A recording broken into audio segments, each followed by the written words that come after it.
오늘 하나님 말씀은 잠언 17장 22절 한 절 말씀입니다. 929페이지입니다. 제 성경은 같이 읽습니다. 마음의 즐거움은 양약이라도 심령의 근심은 뼈를 마르게 하느니라. 아멘. 오늘 말씀의 제목이 기쁨을 회복하라, 그러한 제목입니다. 복음이라는 자체가 기쁨이죠. Good news. 복음이 들으면 우리 영혼이 기뻐하게 되어 있는 것이죠. 그러니까 복음 자체가 기쁨인 것입니다. 그런데 실제적으로 우리들의 삶은 어떤 삶을 살아가고 있는 것인가? 더더욱이나 현대인들은 마음속에 기쁨을 상실해 가고 있고 불안과 두려움 속에 점점 산다 그래요. 살아가는 환경은 굉장히 좋아졌는데도 불구하고 실제적으로 우리가 마주치는 것은 불안이고 두려움이라, 근심이라 그래요. 그래서 셰익스피어는 이런 말을 했습니다. 인생의 가장 큰 적이 뭐냐면은 걱정과 불안이다. 아마 걱정, 불안 없는 사람은 아무도 없을 것이에요. 저 사람은 저렇게 돈도 있고 명예도 있고 복에 잘 사는 것 같은데 아무 걱정 없을 거야. 들어가 보면 안 그렇잖아요. 옛날 말이 맞아요. 천석구는 천가지 걱정이요, 만석구는 만가지 걱정이라. 노벨 의학상을 수상했던 알렉스 스레일 박사가 말하기를 이런 말을 했습니다. 근심과 싸움을 하는 방법을 모르는 사람은 일찍 죽는다. 스트레스 때문에 일찍 죽는 거예요. 근심과 싸울 수 있는 능력이 있어야 된다. 그래서 하나님께서 우리 크리스찬들에게 그리스도인의 3대 생활 강령 중에서 첫 번째가 항상 기뻐하라고 그랬어요. 이건 우리 삶 속에 꼭 필요하기 때문에 그래요. 이 기뻐하라는 말의 원어가 이 카이레테인데, 카이레테라는 뜻이 뭐냐면은 습관적이고 계속적으로 기뻐하는 의미를 취해라, 이런 말인 거예요. 우리 삶 속에 기뻐할 수도 있고 기뻐 안 할 수도 있고 모든 환경을 볼 때에 선택은 우리에게 달렸다는 거예요. 그런데 성경에서 우리에게 항상 기뻐하라는 것은 너희는 기쁨을 취해라, 불안과 걱정을 취하는 것이 아니라 너희들은 거기서 기쁨을 찾아서라도 취해라, 그 말씀인 것이에요. 그래서 오늘 몇 가지 저희가 어떻게 하면 기쁨을 회복할 수 있는 것인가, 여기서 나눠보길 원합니다. 우리 믿는 사람은 실제적으로는 하나님을 의지하기 때문에 살아가는 삶이 항상 기뻐하는 것이 정상이에요. 왜냐하면 세상 사람들은 자기를 의지해야 되잖아요. 어려운 일이 생기면 염려 걱정할 수밖에 없어요. 그런데 하나님께 수고하고 무거운 짐진 자들아 다 내게로 오라 그랬어요. 또 뿐만 아니라 잠언 3장 5, 6절에 보면 너는 마음을 다하여 여호와를 신뢰하고 내 명철을 의지하지 말라. 너는 범사의 그를 인정하라. 그러면 내 길을 지도하시리라. 하나님께서 우리 삶을 책임져 주시겠다고 약속해 주셨기 때문에 내 삶 속에 염려하고 불안하고 두려워한 것은 비정상적인 생각이에요. 그래서 우리 믿는 사람은 하나님께서 항상 기뻐하라 했는 것은 하지 못할 것 시킨 것이 아닌 것이에요. 믿음의 삶은 당연히 우리 삶 속에 이러한 항상 기뻐할 수 있는, 그리고 기쁨이 회복되는 삶을 살아갈 수 있어야 돼요. 그래서는 우리 성도님들께 몇 가지 물어보길 원하는 것이, 우리의 살아가는 삶 속에 혹여나 기쁨이 사라진다면 사명 받은 것에 대한 확실한 믿음을 가지고 있는 것인지, 사명이 회복되면 기쁨은 반드시 따라오며 회복되게 되어 있습니다. 전도서에 보면 세상 부귀 영화 다 누렸던 솔로몬이 말년에 적었던 그런 책이잖아요. 전도서는 젊어서 읽게 되면 허무에 대한 거 여러 가지 이런 이야기 나오기 때문에 잘 많이 느껴지지 않을 때가 있습니다. 그런데 나이가 50대, 60대, 70대 나이가 들면 들수록 전도서를 읽어보면 한 말씀 한 말씀이 가슴을 그냥 찌르는 것이에요. 쏙쏙 그냥 들어오게 되어 있습니다. 그러면서 이 전도서에 보면은 세상 부귀영화 최고로 누렸던 솔로몬이 전도서에서 인생이 무엇인가, 거기에 대해서 전도서 1장 8절에 보면 이렇게 말합니다. 모든 만물이 피곤하다는 것을 사람이 말로 다 할 수 없나니 눈은 보아도 족함이 없고 귀는 들어도 가득 차지 아니하는도다. 살아가는 모든 삶이 피곤하다. 눈으로 보아도 족함이 없고 귀로 들어도 가득 찬 것이 없다. 무슨 말이에요? 권태롭다는 거예요. 인생이 뭐냐? 권태다. 우리 인생은 조금만 생각해 보면은 우리 인생만큼 무의미한 것이 없습니다. 그래서 하나님을 모르는 그런 사람들은 허무적인 철학에 빠질 수밖에 없어요. 왜냐하면 세월이 지나보면 아무것도 아니에요. 성도님, 우리가 예수 믿고 구원받고 은혜 속에 살고 있기 때문에 지금까지 나이가 들더라도 하나님 은혜 속에 사는 것이지, 만약 하나님 모르고 지금까지 살았다고 뒤돌아보시보세요. 진짜 험한 거예요. 남는 것이 뭐가 있어요? 그래서 나이 들었는 사람들하고 이야기해보면 하나님 모르는 사람 전체 이야기가 항상 생각에 막 그냥 여행이나 더 가고 뭐나 더 가고 하는데 돌아보면서 뒤돌아보면 다 험하다 그래요. 인생이 권태롭고. 사실 예수 믿는 사람과 믿지 않는 사람은 겉으로 볼 때는 똑같습니다. 똑같이 공부하고 똑같이 결혼하고 똑같이 직장에 다니고 다른 게 없어요. 하나 다르다고 이야기한다면 믿지 않는 사람은 일요일이 되면 쉬든지 놀러 가는 것이고, 믿는 사람은 주일이 되면 하나님께 나와서 예배 드리는 것이에요. 그런데 믿는 사람과 믿지 않는 사람의 삶의 의미는 완전히 다른 것입니다. 직장을 다녀도 똑같이 다니더라도 같은 의미로 다니는 것이 아니고, 결혼을 하더라도 같은 의미로 결혼하는 것이 아닌 것이요. 학교를 다니더라도 같은 의미로 다니는 것이 아닌 것이요. 믿는 자들에게는 모든 것들에게 사명이 있는 것이요. 어떤 분이 그런 예를 들었습니다. 어떤 공사장에 한 간부가 인부들을 불러서 땅을 파고 다시 묻는 일을 계속적으로 시켰어요. 처음에는 땅을 파고 또다시 묻고 또 땅을 파고 또다시 묻고 그렇게 했어요. 조금 지나니까 너무 지루한 거예요. 그리고 지치는 거예요. 똑같은 일을 하게 되니까. 그래서 인부들이 항의를 합니다. 돈을 당신들이 아무리 많이 준다 하도 이게 못하겠어. 이게 무슨 짓이요? 땅을 팠다가 또다시 덮고 또 땅 파고 또 덮고. 그래서 현장 소장에 와서 이렇게 이야기합니다. 여러분, 지금 우리가 하는 일은 가스가 새는 것을 찾고 있습니다. 만약 가스가 터지게 된다면 수많은 사람들이 죽든지 부상을 당할 것입니다. 그렇기 때문에 쉬지 말고 계속적으로 초놈을 아껴서 파고 덮으시기 바랍니다. 이야기를 들었던 인부들이 그전에는 돈 때문에 일했지만 그 다음부터는 사명 때문에 일하는 것이에요. 아, 우리가 하는 것에서 가스 새는 걸 발견해야 되겠구나. 그렇지 않으면 수많은 사람이 죽는구나. 그때부터는 힘이 나기 시작하는 거예요. 우리 인생도 똑같습니다. 그냥 살아가시면은 지루해요. 인생이 뜻도 모르고 사는 것이에요. 그런데 하나님의 자녀된 우리들은 살아가는 모든 삶이 하나님께 택하시기 때문에 사명 가운데 살아요. 결혼을 하더라도 사명 가운데, 우리가 결혼해서 어떻게 할 것인가, 하나님을 어떻게 영화롭게 할 것인가, 이 직장을 다니면서 내가 이 직장에 어떻게 유익을 끼치며 이것을 통해 하나님께 어떻게 영광을 돌릴 것인가, 주위 사람들에게 내가 어떤 본을 보일 것인가, 학교에 공부를 하더라도 이것을 통해서 내가 어떻게 하면 하나님의 기쁨이 될 수 있는 일을 할 수 있을 것인가, 생각이 완전히 틀려요. 살아가는 삶 방향이 틀려요. 이런 걸 모르고 그냥 예수 믿고 구원받고 그냥 복 받는다 그러면 삼류복음밖에 되지 않아요.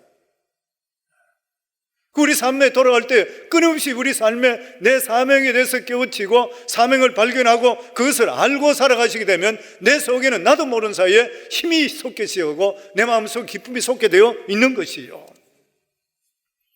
성도는, 우리가 헛된 삶을 살기에는 우리 인생이 너무 짧습니다. 하나님 앞에서 한 가지 한 가지 가치 있는 일, 열매 맺는 삶을 살아갈 수 있어야 되는 것이요. 영원한 것에 대해서 우리 인생을 걸고 살아갈 수 있어야 돼요. 그래야지 흠하지 않고 우리 삶이 지루하지를 않는 것이요. 고린도전서 15장 58절에 보면, 그러므로 내 사랑하는 형제들아, 견실하여 흔들리지 말고 항상 주의 일에 더욱 힘쓰는 자들이 되라. 이는 너희 수고가 주 안에서 헛되지 않은 줄 알미라. 여기 보면 항상 경고하여 흔들리지 말라. 주의 힘에 더욱더 힘쓰라. 너희 수고가 헛되지 결코 않는다. 하나님 알고 계신다. 하나님 앞에 하는 모든 일은 결코 헛되지 않는다.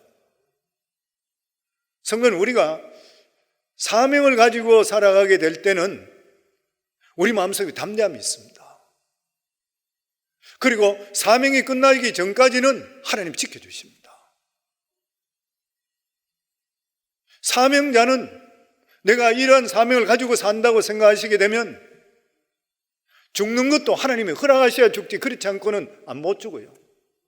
성경에 보면 사도 바울은 복음 전하기 위해서 루스드라에 가서 돌 맞아 죽습니다. 진짜 죽는 강가죠. 그러니까 성 밖에 던져버렸죠.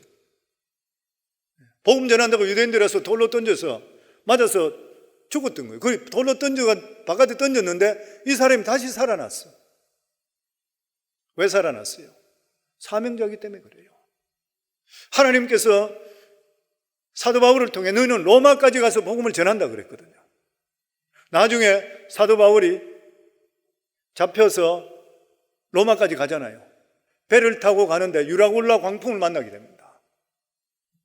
그런데 유라굴라 광풍을 만났을 때 하나님께서 성령을 통해 사도 바울에게 말씀하시기를 로마에 가기 전까지는 내가 너를 지켜준다 그랬거든요. 그러니까 사도 바울이 그 탔는 모든 사람들에게 여러분 생명은 걱정 없습니다. 하나님께 우리를 지켜주신다고 말씀했습니다. 배는 파산되더라도 우리들은 괜찮습니다. 그런데 실제적으로 그 말씀대로 사도 바울의 사명을 감당시키기 위해서 그 배에 타고 있던 267명을 살려줍니다. 그렇기 때문에 우리 삶에도 사명이 완수된 믿음의 삶을 살게 되면 우리 때문에 주위 사람이 살게 돼 있어요, 성도님들. 이런 마음 가지셔야 돼요. 내가 사명 가운데 사시게 되면 비행기를 타시더라도 오늘 여기 탔는 사람 나 때문에 안전하다 그러고 가셔야 돼요. 어딜 가시되 똑같은 것이에요. 왜냐하면 사명자는 하나님께서 우리를 지켜주시기 때문인 것이에요. 그래서 내가 어떤 어려움 속에 있다 하더라도 내가 사명자다운 삶을 산다고 할 때는 내 속에 담대함과 기쁨이 넘치게 되어 있습니다.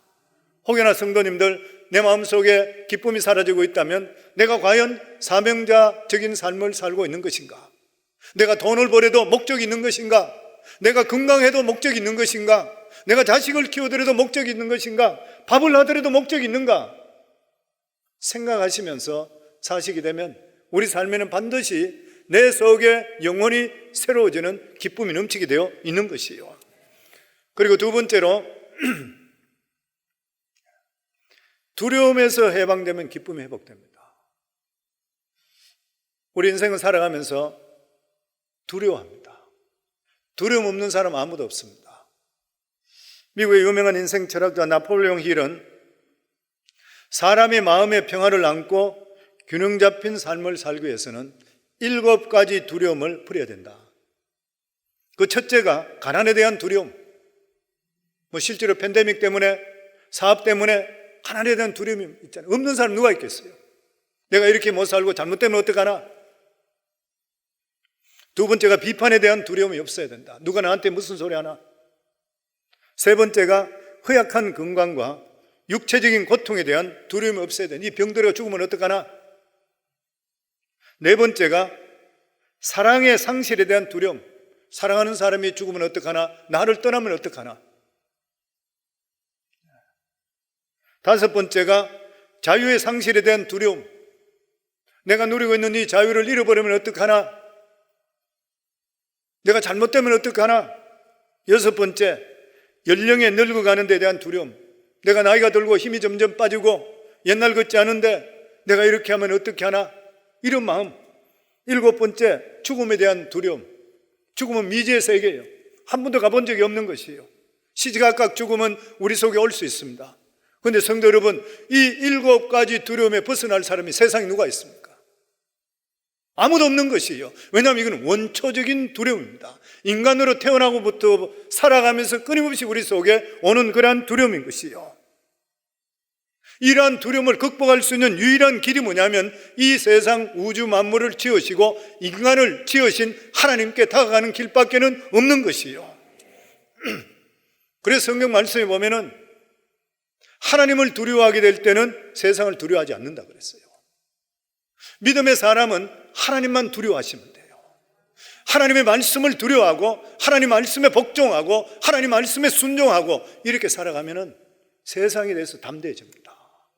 왜냐하면 내 인생 내가 사는 것이 아니라 하나님께 사신다는 믿음이 들어오기 때문에, 아무리 환경이 어렵고 힘들다 하더라도 하나님은 환경보다 더 크시기 때문에 얼마든지 이길 수 있다는 믿음이 우리 속에 들어오기 때문인 것이에요.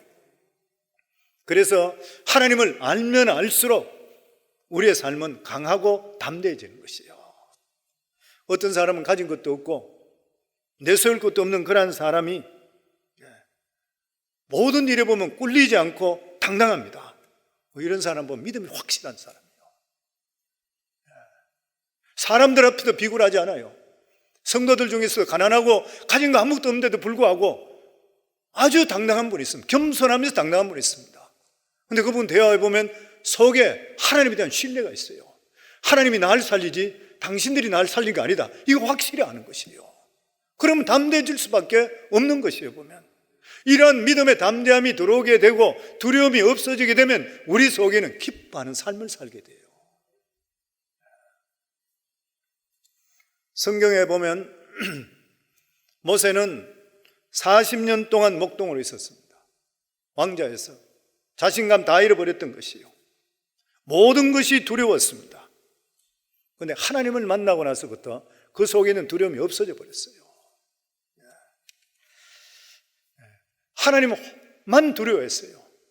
출애굽기 3장 6절에도 보면 나는 내 조상의 하나님이니 아브라함의 하나님, 이삭의 하나님, 야곱의 하나님이라. 모세가 하나님 배웠기를 두려워하며 얼굴을 가리며, 하나님께 두려운 이후부터 모세는 바로 왕에게도 광야에도 두려워하지 않았습니다.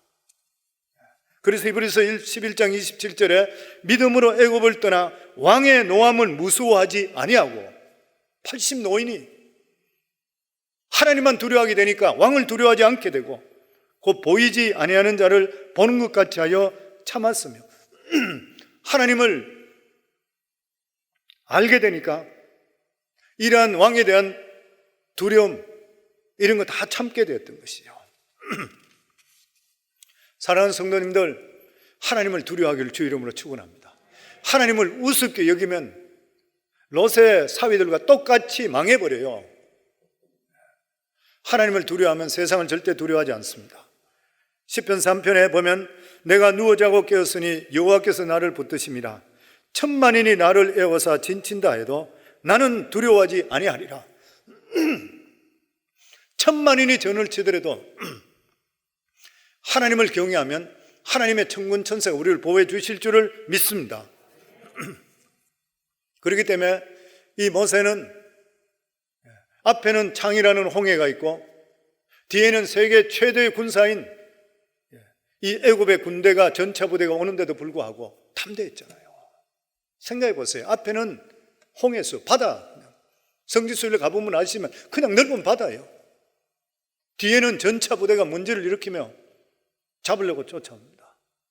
사람들은 전부 두려워하고 떨었어요. 근데 모세가 뭐라 그랬어요? 모세가 백성에게 이르되 너희는 두려워하지 말고 가만히 서서 여호와께서 오늘 너희를 위하여 행하시는 구원을 보라. 너희가 오늘 본 애굽 사람을 영원히 다시 보지 아니하리라. 여호와께서 너희를 위하여 싸우시리니 너희는 가만히 있을지어다. 우리가 믿음 안에 확실히 들어가시면 딴 걸 우리가 할 필요 없어요. 하나님께 기도하고 가만히 계시면 돼요. 하나님께서 우리 삶을 대신 살아주는 역사가 임하게 되어 있는 것이에요. 하나님은 이 세상의 어떠한 두려움보다 더 크신 분인 것이에요. 이스라엘 백성들이 1세들은 가나안 땅에 못 들어갔지 않습니까? 왜 그런 것이에요? 두려움 때문에 그랬죠. 가나안 땅에 들어가니까 거인 안악 자손 철병거를 가지고 자기들은 그냥 곡괭이나 뭐 이런 거 삽밖에 없었는데 앞에 모두 정예 부대들이 안에 들어있었어요. 그러니까 이스라엘 백성들은 갑자기 두려움이 오는 것이에요. 그러니까 자기들은 도망갈라 했던 것이에요. 그럴 때 이 두 정탐꾼만 그렇게 말했습니다. 민수기 14장 9절에 보면 다만 여호와를 거역하지 말라. 또 그 땅 백성을 두려워하지 말라. 그들은 우리의 먹이라. 그들의 보호자는 그들을 떠났고 여호와는 우리와 함께 하느니라. 그들을 두려워하지 말라. 여호수아와 갈렙은 하나님을 두려워하니까 그 세상 사람들 아무리 크게 보이더라도 두려워하지를 않았던 것이에요. 하나님 그것을 기뻐하셔서 이 두 사람만 가나안 땅에 들어가게 만들었습니다. 많은 사람들이 오늘날 교회 와서 입으로는 주여 주여 고백하고 있는데도 불구하고 실제로 신앙생활 삶 속에서 하나님을 두려움의 존재, 모든 것을 할 수 있는 그러한 하나님으로 생각하지 않고 신앙생활하는 경우가 많아요. 그러니까 하나님의 사랑을 못 받는 거예요. 전적으로 하나님께 의탁하게 되면 하나님께 정말 사랑하십니다. 그리고 우리 삶을 이끌어 주시게 되어 있는 것이에요. 그래서 유명한 신학자 벵갈은 그런 말을 했습니다. 하나님을 두려워하는 사람은 하나님 아닌 것에 대해서는 조금도 두려워하지 않는다. 어거스틴은 그렇게 말했습니다. 누구보다도 하나님을 두려워하라. 그래야면 사람은 조금도 두렵지 않다. 성령 우리를 살리는 분은 하나님이시요. 아멘. 사람 앞에 비굴어지면 하나님께 슬퍼하십니다. 하나님 앞에서 두려워하시고 사람 앞에는 당당하게 사시기를 주 이름으로 축원합니다. 그리고 또 예수 그리스도를 통해서 사망 권세, 죄의 권세 다 깨뜨리셨다는, 그리고 모든 율법을 예수님께서 짊어지시고 해결해 주셨다는 것을 깨닫게 될 때 우리 속에 뭐가 오냐면 자유함이 있습니다. 우리 속에 자유함이 있게 될 때에 내 속에 실제적으로 기쁨이 회복되게 되어 있는 것이요. 예수님이 이 세상에 오신 것은 우리 인생에 해결하지 못하는 죄, 그리고 얽매여 살고 있는 모든 율법, 이런 것에서 자유케 하셨습니다. 예수님께서 이 세상에 화목제물로 오셨는 것이요. 구약에서는 죄를 사하기 위해서 짐승을 잡아서 제사를 드렸습니다. 그런데 예수 그리스도께서 십자가에 못 박혀 죽으심을 통해 영단번의 제사를 통해서 모든 의식법을 해결해 주셨어요. 그래서 로마 10장 4절에 보면 그리스도는 모든 믿는 자에게 의를 이루기 위한 율법의 마침이 되니라. 예수 그리스도 안에서 율법은 해결되었는 것이요. 율법에 보면은 세 가지 법이 있습니다. 의식법이 있고 시민법이 있고 도덕법이 있습니다. 의식법이 뭐냐면 제사법이죠. 죄 지은 자는 짐승을 잡아와서 피를 흘려 하나님께 제사 드림을 통해 이 제사장이 손을 짐승 머리에 얹고 그리고 그 사람 머리에 얹고 그러면 죄가 전이 돼서 죽여서 번제로 드림을 통해 하나님께 받으셨다고 해서 죄가 사해지는 것이에요. 이게 제사법입니다. 그런데 예수 그리스도께서 이 세상에 화목제물로 오셔서 한 번 제사를 드림을 통해 영단번의 몸으로 제사 드림을 통해 모든 것이 의로워졌다고 그랬습니다. 제가 오랫동안 이제 가고 있는 의사가 있습니다. 유태인 의사인데 30년 넘게 갔습니다. 위장을 전문으로 하는 그런 의사인데, 근데 이분이 제가 목회자인 줄 알아요. 그리고 또 이 사람은 아주 그 유대교의 그 신실한 그런 사람입니다. 홀수분자입니다. 제가 그분 만날 때마다, 자주 만나지 못하지만 한 5년에 한 번씩이나 이런 식으로 같이 만나는 거죠. 만날 때마다 제가 그렇게 이야기해요. 너 예수 믿어야 구원 받는다. 그러면 웃고 고개 쩔려쩔려 흐르고 자기들은 절대 안 믿어요. 그래? 너 죄에 대해서 해결됐니? 그러면 자기들은 선택된 민족이래. 이 유대인들은 항상 자기가 선택된 민족이라고 그래요. 그래서 내가 네가 죄를 가지고서는 절대로 하나님께 갈 수 없다. 그래서 너 구약 성경에 보면 죄 있는 자들은 모두 다가 짐승을 잡아가서 번제자단 드렸지 않냐? 그렇기 때문에 죄가 사해지는 거 아니냐? 가만히 있다고 선택했다고 해 너가 죄 살려주는 거 아니다.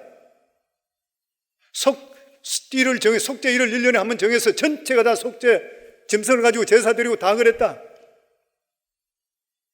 맞다 이거는. 그래서 제가 그렇게 이야기해요. 그러면 오늘날도 너 속죄제 짐승 잡아 드리냐? 안 드린대요. 그러면 너 죄를 어떻게 해결하냐? 너는 죄값을 죽을 수밖에 없다. 예수 그리스도 외에는 딴 길이 없다. 심각하게 듣는데도 안 받아들여 이 사람 아직까지. 히브리 10장 14절에 보면 그가 거룩하게 된 자들을 한 번의 제사로 영원히 온전하게 하셨느니라. 이게 영단번의 제사입니다. 우리는 예수 그리스도께서 십자가에 못 박혀 죽으심을 통해서 매번마다 우리 죄를 위해서 짐승을 잡을 필요가 없는 것이 예수 그리스도의 그 보혈의 피로 충분한 것이에요. 뿐만 아니라 시민법이죠. 율법을 지킴을 통해 하나님 백성 되는 거예요. 그런데 이 시민법이 예수 그리스도를 하나님께서 이 세상에 유대인들에게 보내주셨는데 이 사람들이 받아주지 않고 예수 그리스도 십자가에 못 박혀 죽어버렸어요. 이것을 통해서 이 사람들은 하나님의 백성의 선택을 잃어버렸습니다. 이제는 시민법이 없어져 버렸어요. 왜냐하면 하나님 법을 그 사람들이 어겨버렸기 때문에. 그래서 하나님께서 예수 그리스도를 통해서 예수 그리스도를 믿는 자마다 아브라함의 자손 된다 그랬어요. 그러니까 우리 모두 다가 예수 그리스도를 믿으면서 율법을 따를 필요 없이 시민법을 예수 그리스도 때문에 예수 그리스도 믿음을 통해서 하나님 백성 되는 역사가 우리 속에 임했는 것이요. 율법대로 그냥 율법에 그대로 있는데도 불구하고 그 율법을 완성시킨 거지 예수 그리스도이기 때문에 그래요. 도덕법도 똑같아요. 성도님 십계명을 안 지키면 하나님께 징계하시잖아요. 하나님 백성은 당연히 십계명 지켜야 되잖아요. 그런데 우리는 예수 믿고 나니까 십계명을 지금 지키잖아요. 십계명 때문에 구원받는 거 아니잖아요. 그런데 예수 그리스도께서 하나님 사랑, 이웃 사랑에 대한 그 모든 것들을 십자가에서 100% 순종함을 통해 이룰 수 있어요. 우리들은 이 율법을 절대로 못 지킵니다. 그런데 예수 그리스도의 십자가의 보혈 때문에 우리 자신들이 비록 완전하지 못하다 하더라도 하나님께서 우리를 구원해 주셨는 것이에요. 실제 우리 삶 속에 이러한 예수 그리스도를 우리 마음속에 모시게 될 때에 필연적으로 오는 것이 뭐냐면 율법에서 죄에서 자유함이 넘치게 되어 있습니다. 고린도서 3장 17절에 보면 주는 영이시니 주의 영이 계신 곳에는 자유가 있느니라. 성도님 자유하신가요? 죄에 대해서 자유하신가요? 율법에 대해 자유하신가요? 지난주에 제가 말씀드렸죠. 우리 예수 믿는 사람 절대로 저주받지 않는 자. 왜냐하면 예수님께 십자가에서 저주받으셔서 죽었기 때문에 우리는 다시 저주를 받지 않는다. 우리가 잘못하면 징계를 받지만 다시 징계는 더 좋은 일을 이루어 주시기 위해서 하나님 주시는 것이라고 그랬잖아요. 우리의 자유함도 똑같은 것이에요. 우리는 이제 예수 그리스도 안에 있기 때문에 더 이상 우리들을 율법으로 아니면 억압으로 매일 것이 없는 것이에요. 그러니까 신앙생활은 기쁠 수밖에 없는 것이에요. 그래서 이러한 것이 우리 속에 넘치게 될 때에 정말 찬송밖에 나올 수 없잖아요. 병이 있어도 가난해도 앞길이 막혀도 답답하다 하더라도 예수 그리스도의 은혜를 생각한다면 어떤 환경 속에서도 우리 속에 기뻐할 수 있는 능력이 임하게 되어 있다고 하는 것이에요. 그렇기 때문에 이 놀라운 기쁨을 회복해야 돼요. 이 자유함이 우리 속에 있다는 것을 끊임없이 우리 자신들이 알고 깨닫고 감사하는 삶을 살아갈 수 있으셔야 돼요. 그래서 우리 예수 믿는 사람은 나타나는 것이 기쁨입니다. 우리 성도님들 정말 기뻐하는 삶을 사는가요? 주위 사람들이 볼 때 야, 저 사람 진짜 기뻐하고 산다. 그렇게 사람들이 보는가요? 한국에 옛날 복음이 처음 들어왔을 때에 100여 년 전에 예수 믿는 사람 보고 이런 비유를 했습니다. 불교 믿는 사람은 초상집에 사는 것 같다. 고행하고 항상 그러고 있으니까 초상집에 사는 것 같다. 유교 믿는 사람은 항상 제사만 지내니까 제사집에 사는 것 같다. 근데 예수 믿는 기독교인들은 잔치집에 사는 것 같다. 저 사람은 어려움이 있고 힘든 일이 있고 다 이런데도 불구하고 항상 웃고 항상 감사하는 거예요. 우리 옛날의 믿음의 선진들은 주위 사람들이 그렇게 보였던 것이요. 이 사람 형편이 좋았습니까? 그때에 너무 힘들었어요. 풀뿌리 캐먹고 일제시대 때고 살지 못해서 만주로 잘 살기 위해서 천리만리 그냥 떠나고 가족끼리 산산이 찢어지고 이러한 어려움들이 너무나 많았어요. 그런데도 불구하고 그들이 살아가는 삶은 예수님 때문에 기뻐하며 살았어요. 하나님께 주시는 은혜 때문에 감사하는 그러한 삶을 살았는 것이에요. 이게 예수 믿는 살아가는 삶에 나타나는 현상이에요. 그러니까 잔치집이 돼요. 그러니까 주님께서 말씀하시기를 항상 기뻐하라, 쉬지 말고 기도하라, 범사에 감사하라, 이걸 우리에게 주셨어요. 왜냐하면 그리스도 예수 안에서 너희를 향하신 하나님의 뜻이 이것이다. 우리 예수 믿는 사람은 항상 감사하는 삶을 살아야 돼요. 정말 감사하잖아요. 우리 같은 사람 구원해 주시고 은혜 속에 살게 해주시고, 딴 사람은 죽음을 벌벌 떠는데도 불구하고 우리는 죽음에 대해서 확신을 가지고 믿음으로 살아가게 되는 것이고, 뿐만 아니라 세상을 살아가더라도 하나님께서 필요한 것들을 채워주시고 여기까지 인도해주신 에베네셀의 하나님이잖아요. 그게 감사하는 것이죠. 갈라디아서 5장 1절에 보면 그리스도께서 우리를 자유롭게 하려고 자유를 주셨으니 그러므로 굳건하게 서서 다시 종의 멍에를 매지 말라. 자유를 주셨음에도 불구하고 죄의 멍에 허덕이고 심령이 무엇인가 눌려 살고 죄책감, 불안, 공포, 누가 말 한마디 하면 그게 정신 못 차리고 그게 붙들리고 그리 자네 무송신앙에 젖어 사는 이러한 삶, 자유가 무엇인지 끌려다니지 마라. 다시는 죄의 노예가 되지 말라. 우리들은 예수 그리스도로 말미암아 죄에서 사랑하는 모든 삶에서 해방을 받은 것이라. 그럼 왜 기쁘지 못한 것인가요? 우리 인생은 영원한, 이 세상은 영원하지 못하고 언젠가는 주님 앞에 서는 것이고, 또한 살아가는 삶에도 하나님을 의지하게 될 때에 우리 삶을 하나님께 이끌어 주신다고 했는 것이에요. 살아가는 삶 되돌아보세요. 지금까지 하나님 베풀어 주신 은혜가 얼마나 많은 것인가. 그러니까 당연히 기뻐해야 되는 것이죠. 그리고 마지막으로 오늘 읽은 말씀대로 마음의 즐거움은 양약이라도 심령의 근심은 뼈를 마르게 하는 것이라. 마음의 기쁨이 있어야지 내 몸의 양약이 돼요. 심령의 근심은 뼈를 마르게 한다. 심령이 뭐예요? 마음이란 말이죠. 사람, 인간은 네 가지 요소로 되어 있습니다. 육체와 정신과 그리고 또한 이 정서, 감정이죠. 그리고 영적인 요소, 이 네 가지. 이걸 보고 네 바퀴가 달리는 것과 똑같아 그래요. 자동차가 네 바퀴가 있어야 바로 가듯이 이 네 가지가 있어야지 바른 삶을 살아. 바퀴 하나만 빠져버리면 자동차가 제부시를 못 산과 마찬가지로 우리 인간도 똑같다는 것이에요. 그리고 우리 인간은 육체, 정신, 그리고 정서, 그리고 영적인 요소. 근데 이 전체를 이끄는 것이 뭐냐면 영적인 요소입니다. 그래서 영혼이 잘 돼야 범사가 잘 돼요. 딴 것이 잘 되게 순서가 바뀌게 되면 올바른 삶이 결코 될 수, 뒤죽박죽 돼버리고 마는 것이에요. 그래서 잠언 15장 13절에 보면 마음의 즐거움은 얼굴을 빛나게 하여도 마음의 근심은 심령을 상하게 하는 것이라.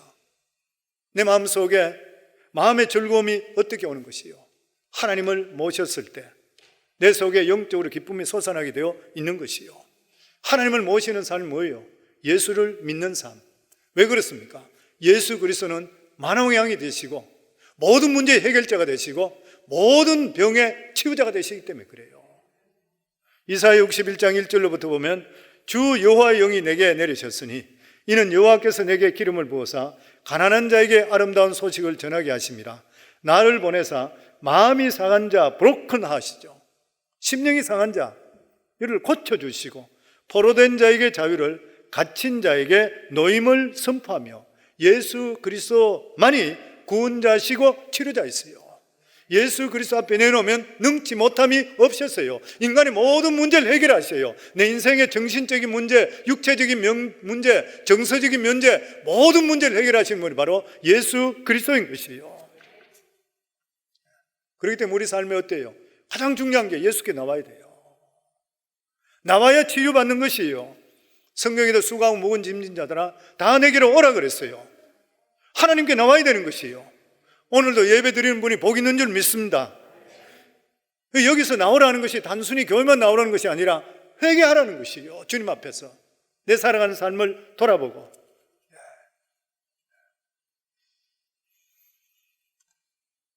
마음의 병을 안고 죄를 안고 있는데도 불구하고 주님께 내어놓지 못하고 주님께 나오지 못하게 되면 치료받을 수가 없게 되는 것이에요. 교회는 다니지만 내 마음의 병을 그냥 그대로 안고 있는 자, 주님께 내어놓지 않고는 치유될 수가 없는 것이에요.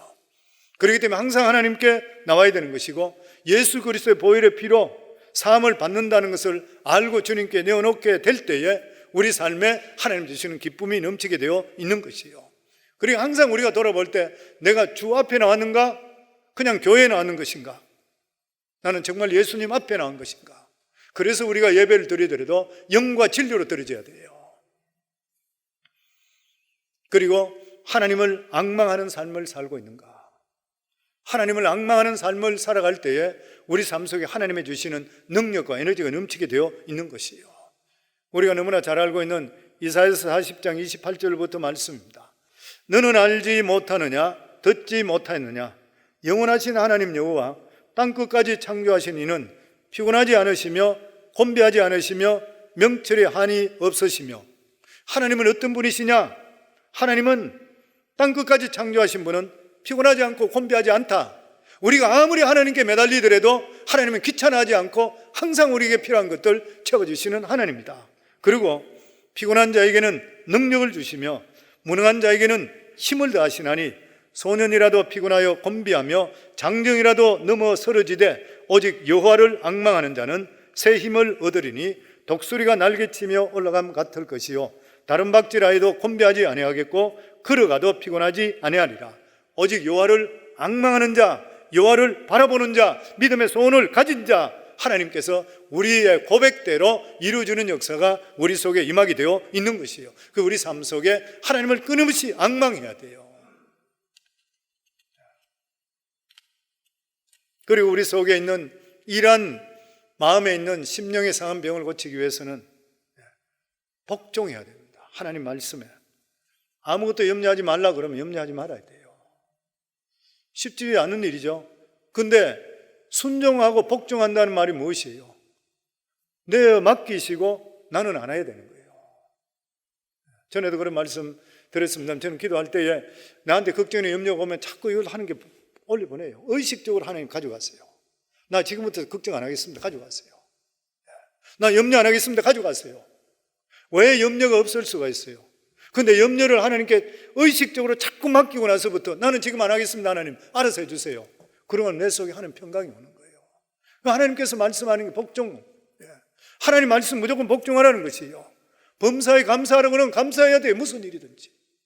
실제로 일어나는 일이 잘못되더라도, 실제로 문제가 생겼더라도 범사에 감사하라 그랬잖아요. 범사예요.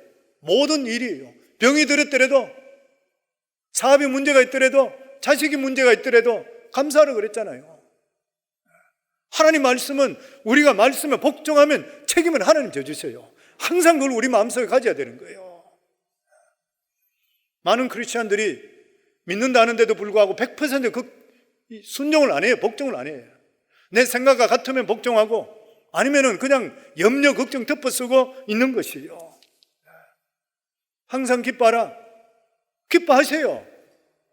그러면 기쁨은 따라오게 되어 있는 것이에요. 왜냐하면 하나님 말씀대로 하면 약속하신 하나님께서는 반드시 이루어 주시게 돼 있어요. 성도님, 세월이 지나보세요. 지나보시고 나서 기도하고 나서 했던 일들 하나님께서 기억하시고 나는 잊어버려도 하나님은 절대 잊지 않고 이루어 주세요. 그리고 우리 삶 속에 복종해야 되는 것이에요. 복종하지 못하면 우울증에서 빠져나오지 못합니다. 염려에서 빠져나오지를 못하는 것이에요. 아멘. 그리고 성령 충만해야 되는 것이에요. 우리 크리스찬들의 살아가는 삶은 어떤 일이 있다 하더라도 천당만 바라보는 것이 아니라 이 세상 살아가는데도 하나님의 능력을 체험하면서 누리면서 살아가는 것이 우리 크리스찬의 삶이에요. 그냥 우리는 천국만 바라보고 이 세상에는 죽으라고 고생하고 이게 하나님 뜻이 아니것이거든요. 근데 우리가 이렇게 살기 위해서 필연적으로 필요한 건 성령 충만입니다. 저희들 삶이 성령 충만을 추구하게 될 때는 이 세상 살아가더라도 기쁨이 있고 해결되는 문제를 볼 수 있고 감사가 있는 삶을 살게 되어 있는 것이요. 성도님, 예수 믿는 게 무엇이에요? 복음이 무엇인 것입니까? 그냥 예수 믿으면 부자 되고 출세하고 편하고 이걸 삼류복음이라 그러죠. 기복적인 신앙이라. 그렇게 이야기해요. 성도님, 복음이라는 것은 진짜 영광스러운 것입니다. 복음을 통해서 하나님의 백성은 살아가는 삶이 바뀌는 것이요, 단계가 높아지는 것이요, 기적의 백성이 되는 것이고, 우리 인생이 걸작 인생으로 바뀌는 것이 복음인 것이요. 우린 세상 사람들과 이야기해보면 진짜 인생 살아가는 삶에 생각이 틀리잖아요. 그러니까 걸작 인생이 될 수밖에 없어요. 믿음으로 사시고 하나님 바라보시게 되면 우리 인생이 정말 아무것도 아닌 인생을 멋진 인생을 만들어 주세요. 왜냐하면 우리는 못하지만 하나님 하실 수 있으니까요. 이런 것들을 우리 마음속에 가지게 되면 필연적으로 기쁨이 회복되게 돼 있어요. 우리 사랑하는 성도님들, 오늘 예배 드리는 모든 분들 다가 저희가 환경적으로 여러 가지 보고 할 때 끊임없이 팬데믹뿐만 아니라 더한 것도 올 수 있다 그러잖아요. 여러 가지 어려움이나 힘든 일이 있다 하더라도 이런 것들이 오게 되면 우리 속에 필연적으로 오는 것이 뭐냐면 염려와 불안과 두려움입니다. 그렇게 두려움이 오고 할 때에 성도는 항상 체크할 것이, 나는 사명자의 삶을 살고 있는 것인가? 내 모든 목표가 주님께 맞춰져 있는 것인가? 내가 돈을 벌어도 주를 위해서 돈을 버는가? 공부를 하더라도 주를 위해서 하고 있는 것인가? 집에서 밥을 하더라도 내 자식, 내 남편 잘해서 믿음의 삶으로 키우게 위해서 하는 것인가? 자기 자신 돌아봐야 돼요. 나는 정말 하나님을 두려워하는가? 하나님 말씀에 나는 정말 복종하는 삶을 사는 것인가? 나는 이 세상에 살아가며 하나님만 두려워하고 사람 앞에 당당한 것인가? 그러면 내 속에 기쁨이 있어요. 희락이 넘치게 돼 있어요. 나는 예수 그리스도의 보혈의 피로 말미암아 자유자인 것인가? 얽매여 살고 있는 것인가? 나는 죄악에서 자유한 것인가? 나는 율법에서 자유한 것인가? 하나님이 주시는 자유함 속에 모든 것을 기쁨으로 살고 있는 것인가? 내 마음의 심령의 병, 하나님이 주시는 이러한 기쁨으로 나는 해결하고 있는 것인가? 그러기 위해서 나는 항상 하나님 앞에 나가며 예배드리며 하나님께 믿음의 삶을 살고 있는 것인가? 그리고 하나님 말씀이라 그러면 무조건 나는 복종하고 살고 있는 것인가? 그리고 나는 내 인생이 정말 믿음 안에서 걸작품, 멋진 인생, 거룩한 삶을 살고 있는 것인가? 그러면 내 영혼이 살아 넘치기 때문에 기쁨 그냥 따라오게 되는 것이요. 하나님께서는 우리가 얼마든지 할 수 있기 때문에 항상 기뻐라 그랬던 것이요. 저는 우리 성도님들 팬데믹이든 아니면 더 어떤 어려움이나 힘든 일이 있다 하더라도 하나님이 주시는 이러한 말씀 가지고 기쁨이 회복되기를 주 이름으로 축원합니다. 이게 크리스찬의 삶인 것이요. 옛날 초대교회 교인이든 아니면 예전에 우리 믿음의 선조든 모두 다가 환경을 지금 따질 수 없을 정도로 고통이었습니다. 그런데도 불구하고 주위 사람들이 볼 때는 잔치집에 산다 그랬어요. 저희들의 삶이 잔치집의 삶을 살고 있습니까? 아니면 세상 사람과 똑같이 살고 있습니까? 저는 우리 성도님 모두 다가 이러한 기쁨의 회복을 통해 하나님께 영광 돌리고 복 있는 삶이 되기를 주 이름으로 축원합니다. 우리 시간 합심해서 하나님께 기도합니다. 저희들이 시간 합심해서 하나님께 기도할 때에 하나님, 저희들의 삶이 정말 기쁨이 회복되게 해주소서. 마음의 기쁨은 양약이라도 마음의 근심은 뼈를 썩게 한다 그랬습니다. 하나님, 지금 염려 걱정이 있습니까? 주님께서 우리에게 주시는 이 은혜가 너무나 많은데 이 모든 것들 주님께 맡기고 우리가 감사가 회복되고 기쁨이 회복되게 하소서. 오늘 시간 주여 세 번 부르며 하나님께 기도합니다. 주여, 주여, 주여. 하나님 아버지, 은혜 감사합니다. 오늘도 하나님 아버지, 기쁨을 회복하라는 말씀으로 우리 자신들을 다시 한 번 더 돌아봅니다. 과연 우리는 사명자의 삶을 살고 있는 것인가? 우리 자신들을 돌아보게 하여 주시고 정말 하나님만 경외하고 하나님만 두려워하고 살고 있는 것인가? 우리 자신들을 돌아보게 하는, 그리고 하나님이 주시는 이 귀한 정말 영의 자유를 만끽하고 있는 것인가? 하나님 아버지 주신 이 은혜를 감사하며 우리 모두 다 믿음으로 기쁨으로 살아갈 수 있는 정말 멋진 인생을 사는 그러한 귀한 성도들이 다 될 수 있도록 주여 축복해 주시옵소서. 예수님 이름으로 기도하옵나이다. 아멘.